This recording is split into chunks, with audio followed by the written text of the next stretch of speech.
नमस्कार दोस्तों, स्वागत है आपका हमारे YouTube चैनल उत्तराखंड क्लासेस पर। तो हम करंट कर रहे थे और कल हमने मेथनॉल संयंत्र के बारे में देखा था और आज हम नेक्स्ट टॉपिक की ओर बढ़ते हैं। तो आज जो हमारा टॉपिक रहेगा, सबसे पहले हम बात करते हैं गोबर्धन योजना की।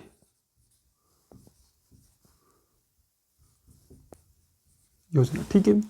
गोबर्धन योजना बेसिकली है क्या? तो मैं आपको बताऊं कि 2018-19 के सत्र में यह प्रस्तावित की गई थी कि किससे, कि जो हमारा अपशिष्ट होता है, जैसे भूसी हो गई। भूसी मतलब आप समझ सकते हैं कि जो अनाज काटा जाता है और उसका जो अपशिष्ट बचता है, या फिर हमारा जो उपले बनाते हैं, या फिर अन्य तरीके का कुछ अपशिष्ट, जिसे कि घास भी हो सकता है, घास फूस हो सकता है, या घास से संबंधित कोई ऐसा अपशिष्ट हो सकता है जिसे हम डंप करते हैं। तो उससे क्या बनाया जाएगा? बेसिकली उससे क्या बनाई जाएगी? ऊर्जा बनाई जाएगी, एनर्जी का प्रोडक्शन किया जाएगा और वो यूज में लाया जाएगा। तो इससे संबंधित हुआ क्या है अभी वर्तमान में? हालांकि मैं आपको बताऊं, वीपीडीओ और वीडियो एग्जाम में सवाल पूछा गया था कि गोबर का फुल फॉर्म क्या है। तो आप ध्यान रखना,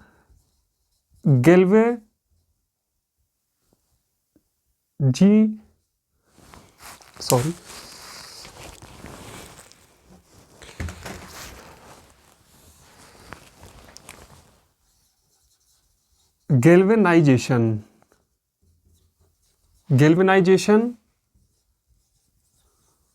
ऑर्गेनिक, बायो, एग्रीकल्चर रिसोर्सेज, ठीक है। ये इसकी फुल फॉर्म है गोबर्धन योजना की, यानी इसकी फुल फॉर्म है। और ये पूछी गई थी कि क्या होती है। तो galvanisation, organic, bio, agriculture resources. अभी हाल ही में क्या हुआ है, जब ये योजना प्रस्तावित की गई तो अभी क्या हुआ है कि इससे संबंधित एक प्लांट लगाया गया है। तो प्लांट लगाया है इंदौर। कहां पर? इंदौर एमपी में, ठीक है दोस्तों, इंदौर एमपी में। और जहां पर क्या होगा कि अपशिष्ट को, सपोज दैट ये प्लांट है, तो अपशिष्ट को यहां पर लाकर एकत्रित किया जाएगा और फिर क्या होगा कि उसका एक प्रोसेस के माध्यम से जो प्लांट में मशीनरी होगी वो क्या करेगी, उसका पुनर्चक्रण करेगी, या फिर इस योजना के अंतर्गत जो भी एक मैकेनिज्म रहेगा उसके माध्यम से क्या होगा, एनर्जी का प्रोडक्शन होगा। क्योंकि सवाल पूछा गया था और आगे भी एडवांस वर्जन में इसमें कुछ जोड़ा है, तो वो भी मैंने बताया 2018-19 के बजट में यह प्रस्तावित थी, ठीक है। अपशिष्ट से क्या बनेगा? एनर्जी का प्रोडक्शन होगा, एनर्जी का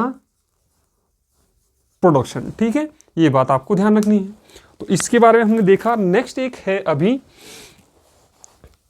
आई होप आपने नोट डाउन कर लिया होगा। नेक्स्ट अभी क्या हुआ है कि देखो, जैव विविधता को संरक्षण करने के लिए, जैव विविधता को संरक्षण करने के लिए सरकार बढ़ावा देती है अपने यहां। तो अभी एक OECM, ये है other effective area based, other effective area based measure, conservation measure, conservation measures, ठीक है। होता क्या है, सरकार, जैसे सपोज दैट यह एक क्षेत्र है और यहां की जैव विविधता का संरक्षण करना है। अब हो सकता है आप सोचो कि जैव विविधता क्या है, तो आप गूगल पर डालेंगे व्हाट इज द बायोडाइवर्सिटी, आपको मिल जाएगा। इस बारे में आपको वहां से पढ़ना है। तो सरकार क्या करती है, मूल तौर पर इस क्षेत्र का संरक्षण करती है। लेकिन वर्तमान में क्या हुआ कि इस क्षेत्र का तो संरक्षण करेगी ही करेगी, यदि इसके बाहर इतने क्षेत्र में, सपोज दैट ये क्षेत्र 8 किलोमीटर का है और इसके बाहर 2 किलोमीटर एरिया है, जिसे सरकार क्या दे रही थी, पहले ध्यान नहीं दे रही थी और अब क्या कर रही है कि उसके संरक्षण का कार्य कर रही है। यानी पहले सरकार सिर्फ 8 किलोमीटर का संरक्षण कर रही थी, अब वो किसका करेगी, 2 किलोमीटर का भी करेगा। उसे क्या कहा गया, अदर इफेक्टिव, यानी ये क्षेत्र भी जैव विविधता के पॉइंट ऑफ व्यू से, POV लिखते हैं, पॉइंट ऑफ व्यू, यानी जैव विविधता के संदर्भ में ये क्षेत्र भी इंपॉर्टेंस रखता है और इसका भी संरक्षण करना चाहिए। तो पहला OECM अरावली जैव विविधता पार्क कहां खुला है, स्थापना की गई है या खुला है,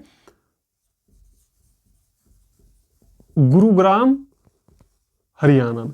कभी आप सोचो कि अरावली जैव विविधता पार्क या फिर स्थल की स्थापना कहाँ गई, आप सोचने लगे कि अरावली तो राजस्थान में पड़ता है क्योंकि एक पर्वत श्रेणी है, सबसे प्राचीन पर्वत श्रेणी कौन सी है, अरावली है। तो अरावली जैव विविधता पार्क अगर आ जाए तो गुरुग्राम हरियाणा में। और क्या है मैंने आपको बताया, और इसका OECM पार्क भी आपको मिल सकता है, other effective area based conservation measures, ठीक है। यानी जो जैव विविधता का मेन पार्ट है उसके इतर, उसके अलग चीजों का क्या करना है, संरक्षण करना है। इसके बारे में आप एक चीज और ध्यान रखेंगे कि 2002 में जैव विविधता एक्ट पारित किया गया था और ये इफेक्टिव है 2003 से, ये बात आपको ध्यान रखना है। तो बायोडाइवर्सिटी एक्ट कब का है, 2002 का है और इफेक्टिव कब से है, 2003 से। यानी जैव विविधता के बारे में सरकार जो भी कंजर्वेशन का कार्य करती है, जो भी संरक्षण का कार्य करती है, किस एक्ट के तहत करती है, 2002 के एक्ट के अकॉर्डिंग। ठीक है दोस्तों, ये बात आपको ध्यान रखनी है। तो हमारी दो चीजें ये कंप्लीट होती हैं। नेक्स्ट जो हम देखते हैं, अगर हाँ ठीक है, नेक्स्ट एक टॉपिक आता है हमारा ब्रिक्स। ब्रिक्स एक इन जनरल टॉपिक है। ब्रिक्स है क्या वास्तव में, अभी हम इसे देख लेते हैं। देखो दोस्तों, था क्या वास्तव में कि हम पढ़ते हैं ब्रिक्स, ये हाल ही में चर्चाओं में था। एक ब्रिटेन में एक यूनिवर्सिटी है, गोल्डमैक सेक, ठीक है। इसके अर्थशास्त्री हैं नील ओ ब्रायन, ठीक है, नील ओ ब्रायन। इन्होंने 2000 में एक संकल्पना सोची कि क्यों ना मैं विकासशील देशों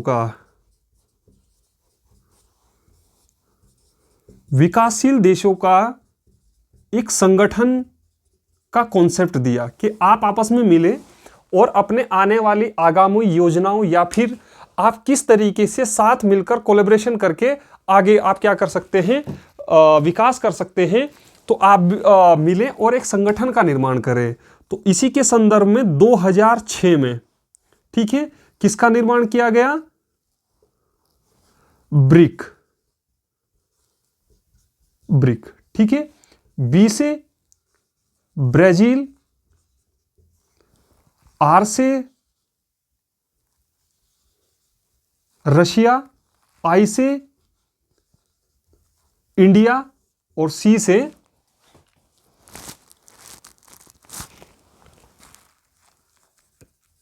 चाइना, ठीक है, सी से चाइना। तो जब ये संगठन का निर्माण किया गया ब्रिक्स का, तो अगर किसी संगठन का निर्माण किया जाता है तो क्या होता है कि वो सभी संगठन क्या करते हैं, पर एनम यानी हर वर्ष क्या मिलते हैं, एक जगह मिलते हैं और अपनी आगे की रणनीति कैसी हो हमारी, उस पर वो डिस्कस करते हैं। तो इसी को लेकर 16 जून 2009 में रूस का एक शहर है येकेनतेरबर्ग, यहां पर सबसे पहला सम्मेलन कहां पर हुआ ब्रिक्स का, रूस के येकेनतेरिंगबर्ग में, ठीक है दोस्तों। अब हुआ क्या कि जब ये साथ मिले और 2009 से परस्पर रूप से ये साल भर मिलने लगे, तो 2014 में इन्होंने सोचा कि क्यों ना हम एक बैंक की स्थापना करें। वो बैंक क्या करे, परस्पर सहयोगी जो देश हैं उन्हें वो ऋण दे सके और हम इसमें कलेक्शन क्या करेंगे, पैसा देंगे और जिस जरूरत देश को जरूरत होगी या फिर अन्य देश को भी जरूरत होगी तो वहां से क्या ले सकता है, वो पैसा ले सकता है और अपने विकास को सुचारू रूप से चला सकता है। ठीक है, 2014 में एक कॉन्सेप्ट आया न्यू डेवलपमेंट बैंक। ठीक है, न्यू डेवलपमेंट बैंक 2014 में संकल्पना की, बट स्थापना हुई इसकी 2015 में। ठीक है, ये बात आपको ध्यान रखनी है। अब हुआ क्या कि इसमें हाल ही में एक देश का जुड़ा है इसमें और वो है उरुग्वे। ठीक है, और एक है मिस्र। ठीक है, पहले से इसमें जो देश है वो बांग्लादेश है और एक है यूएई, संयुक्त अरब एमिरेट्स। ये बात आपको ध्यान रखनी है कि मैंने आपको बताया कि ब्रिक्स एक विकासशील देशों का संगठन है जिसमें ब्राजील, आर, आई से इंडिया और सी। अब आप सोच रहे होंगे मैंने तो एस भी लिखा है, तो आपको ध्यान रखना होगा ये कि 2010 में साउथ अफ्रीका का भी इसमें जुड़ा हुआ और 2010 में साउथ अफ्रीका किसका बना, ब्रिक क्या हो गया, ब्रिक्स से क्या हो गया, ब्रिक्स। ठीक है दोस्तों, अब देखो आप सोच रहे होंगे कि न्यू डेवलपमेंट बैंक का क्या कॉन्सेप्ट है। तो बैंक का कॉन्सेप्ट ये है कि इन्होंने एक बैंक का फॉर्मेशन किया, यानी जिस देश को अगर जरूरत है तो वहां से ऋण ले सकता है या अदर कंट्री को भी दे सकते हैं। तो ब्रिक्स में जो सदस्य होंगे वो ब्रिक्स जो ये नाम बना है इससे तो होंगे ही होंगे, बट इसके अतिरिक्त 4 और सदस्य देश हैं इसके, उरुग्वे, मिस्र, बांग्लादेश और यूएई। हाल ही में जो इसका सदस्य बना है वो उरुग्वे और मिस्र बना है, ये बात आपको ध्यान रखनी है।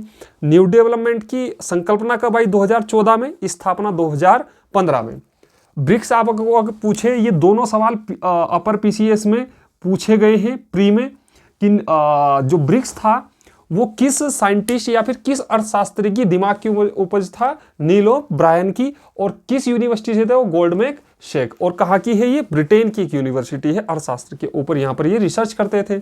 16 जून 2019 को पहला जो इसका सम्मेलन हुआ यानी इनकी गेट टुगेदर हुई वो रूस के येकेनतेरिनबर्ग में हुई।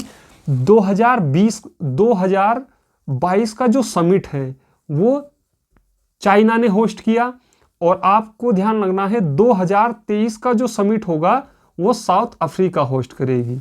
आप ऐसे समझ सकते हैं इसकी प्रेसिडेंसी और कौन देश इसे होस्ट करेगा, यानी पहले ब्राजील, फिर रशिया, फिर इंडिया, फिर चाइना, और चाइना के बाद आप देख सकते हैं south Africa.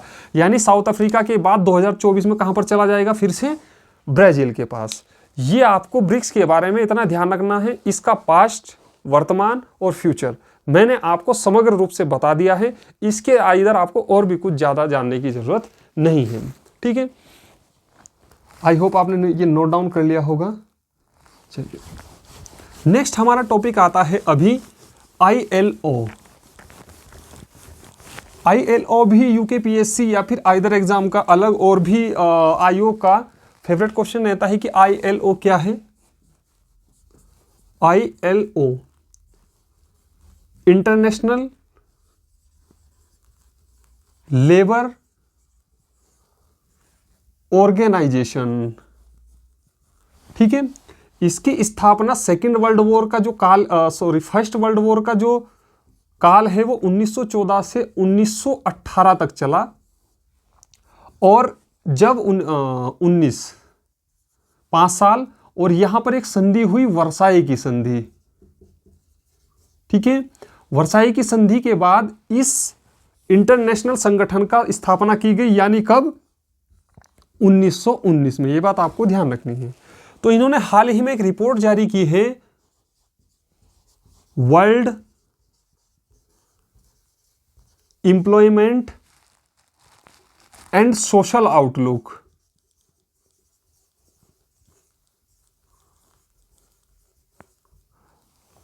World employment and social outlook जो रिपोर्ट है वो किसने जारी की है, ILO। ILO की स्थापना कब हुई, 1919। यानी लेबर के ऊपर एक वैश्विक स्तर पर किस तरीके के नियम कानून होने चाहिए, या फिर लेबर रिफॉर्म को लेकर किस तरीके के सुधार होने चाहिए, इंटरनेशनल लेवल पर एक विंग कौन है, ILO। यूएनओ का ये पार्ट बन गई थी 1946 में, जब 1945 में यूएनओ का गठन किया गया, यूनाइटेड नेशन ऑर्गेनाइजेशन। उसकी क्या क्या विंग्स है मैं आपको एक दिन अलग से लेक्चर पढ़ाऊंगा उसका। तो आपको ध्यान रखनी है वर्तमान समय में अभी world employment and social outlook, यानी 2020 और 2021 के बाद 2022 में लेबर के ऊपर क्या इम्पैक्ट पड़ा, क्योंकि कोविड जो ऐसी जो महामारी थी काफी उसने प्रभावित किया, तो उसके बाद लेबर के ऊपर क्या प्रभाव पड़ा, इसको लेकर इन्होंने अपनी एक रिपोर्ट जारी की और उसका क्या नाम था, world employment and social outlook. ठीक है, नेक्स्ट हमारा आता है, नेक्स्ट जो टॉपिक है, अभी हाल ही में कुछ हम नियुक्तियां देखते हैं जो कि इंपॉर्टेंट है। वैसे तो बहुत सारी नियुक्तियां हुई हैं, बट उन पे हम अभी नहीं जाएंगे क्योंकि एग्जाम नजदीक है। सेबी, अब सेबी है क्या, सेबी को आपको ध्यान रखना है, security exchange board of India. ठीक है दोस्तों, एक चीज और, आपको अगर कभी कंफ्यूजन मिस्टेक हो, स्पेलिंग में मिस्टेक हो, तो आप गूगल कर सकते हैं आसानी से, बट गूगल पर आप जो मैं कहता हूं वही देखें, अदर इसके अदर आप ज़्यादा चीज़ देखने की जरूरत नहीं है, क्योंकि मेरा वो उद्देश्य कतई नहीं रहता कि आप कहीं और एक्स्ट्रा कुछ ना पढ़ें, लेकिन पढ़ें, कुछ अच्छा पढ़े तो ज़्यादा बेहतर रहेगा। स्पेलिंग के लिए आप गूगल सर्च कर सकते हैं, अदरवाइज जो चीज़ मैं कहता हूँ वो भी आप वहाँ से सर्च कर सकते हैं। ठीक है, ये क्या करता है कि जो हमारा शेयर मार्केट है, शेयर मार्केट को कंट्रोल कौन करता है, सेबी ही करता है। ठीक है, सेबी की स्थापना हुई है 12 अप्रैल 1988 में। ठीक है, और इसे जो वैधानिक दर्जा दिया गया वो 30 जनवरी 1992 में, यानी एक एक्ट के अकॉर्डिंग वैधानिक दर्जा आप ऐसे समझ सकते हैं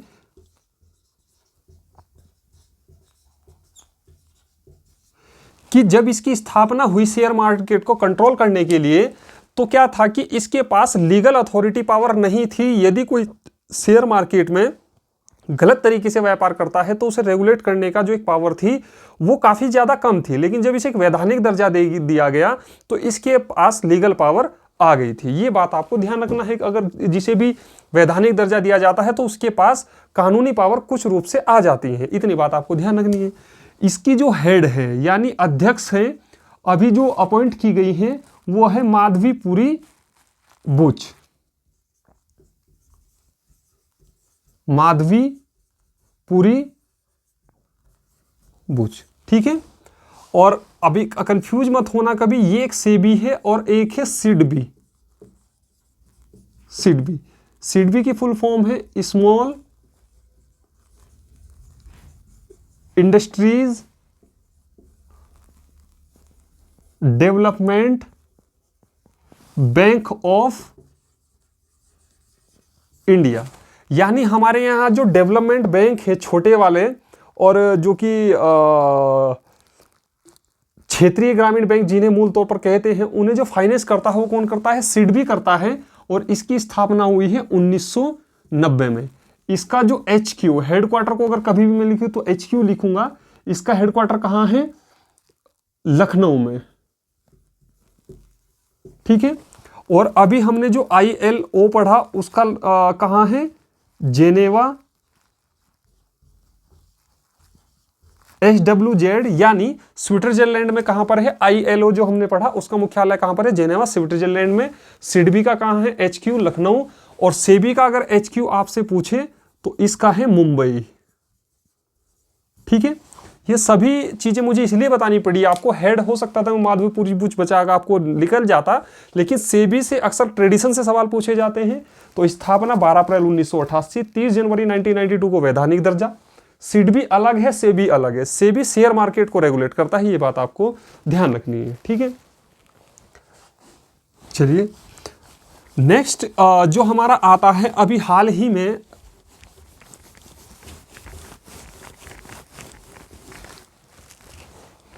हमारे पास क्या है, एक राफेल। राफेल के बारे में आप पढ़ा भी होगा आपने न्यूज़पेपर के माध्यम से। राफेल है एक लड़ाकू विमान, लड़ाकू विमान। राफेल फ्रांस से खरीदा गया है और कुछ हमारे यहाँ बनाई भी जाएंगी जिसमें टेक्नोलॉजी ट्रांसफर होगी। और राफेल को उड़ाने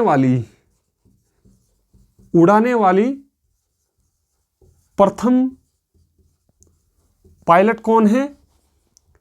शिवांगी सिंह। शिवांगी सिंह।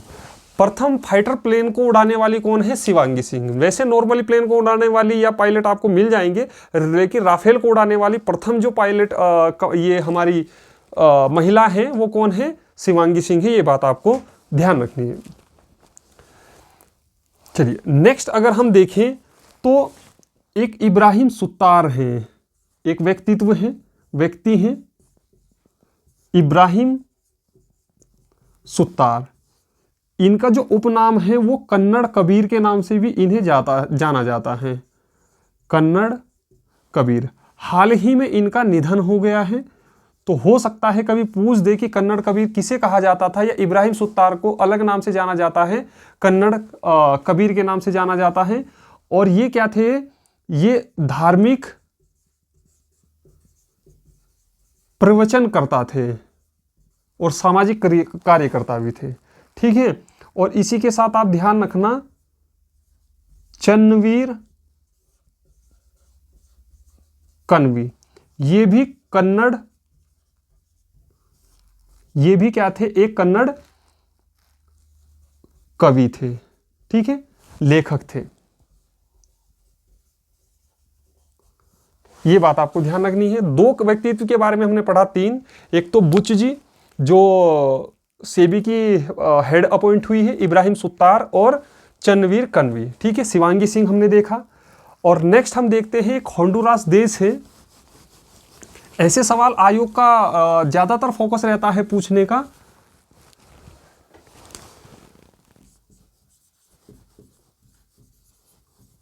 होंडुरास। ठीक है, होंडुरास की जो पहली महिला राष्ट्रपति अपॉइंट की गई है वो है सियामोरा कास्त्रो। ठीक है, सियामोरा कास्त्रो। होंडुरास नॉर्थ अमेरिका का एक देश है। और नेक्स्ट लास्ट आज का टॉपिक हम देखते हैं, हाल ही में नैनो यूरिया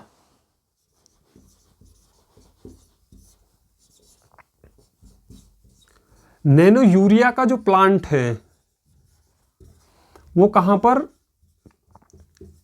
कलोल, गुजरात में स्थापित किया जा रहा है। ठीक है, नैनो यूरिया के बारे में आपको थोड़ा सा समझ लेते हैं कि सरकार जो सबसे ज्यादा सब्सिडी देती है वो किस पर देती है? फर्टिलाइजर पर। यानी आप जो अपने खेतों में या हम जो अपने खेतों में खाद यूज करते हैं वो इतनी महंगी है कि सरकार सब्सिडी देके, ताकि किसानों को वह आसानी से उपलब्ध हो सके, तो उसे वो सब्सिडी देकर सस्ता करती है, तब जाके हमें वो सस्ता खाद मिल पाता है।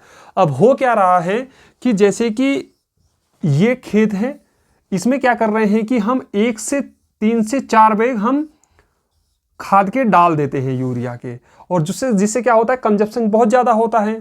तो सरकार ने क्या करा कि यूरिया का जो फॉर्मेशन है वो किस में करने लगी? लिक्विड में। ठीक है, लिक्विड में। यानी आपको अगर एक 50 किलो का बैग यूरिया का डालना है इस खेत में, और आप यहां पर यदि 1 लीटर नैनो यूरिया की बोतल डाल दो पानी के साथ मिक्स करके या स्प्रे के साथ, तो एक बैग भी उतना ही काम करेगा और 1 लीटर की बोतल भी उतना ही काम करेगी। इससे 2 फायदे होंगे, सरकार के पास सब्सिडी ज्यादा नहीं देनी पड़ेगी सरकार को, प्लस किसान की मेहनत बचेगी, और इसके अतिरिक्त किसानों को लाभ भी ज्यादा होगा।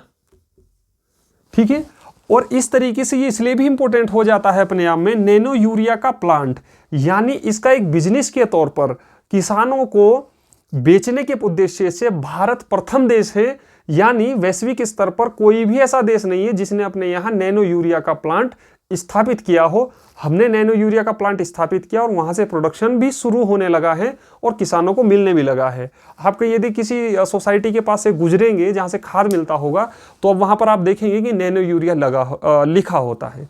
ठीक है दोस्तों, तो हम अपनी क्लास को आज यहीं पर एंड करते हैं और आप सभी से मेरी रिक्वेस्ट है कि चैनल को ज़्यादा से ज़्यादा लाइक और शेयर करें और साथ ही सब्सक्राइब प्लीज़ बढ़ाने का प्रयास करें। मेरी आपसे उम्मीद है और एक रिक्वेस्ट भी इसे आप समझ सकते हैं। और इसी के साथ आई होप आप मेरी क्लास से आपको काफ़ी लाभ मिला होगा और इसी के साथ हम करते हैं अपनी क्लास का एंड और मिलते हैं फिर नेक्स्ट क्लास कल। धन्यवाद।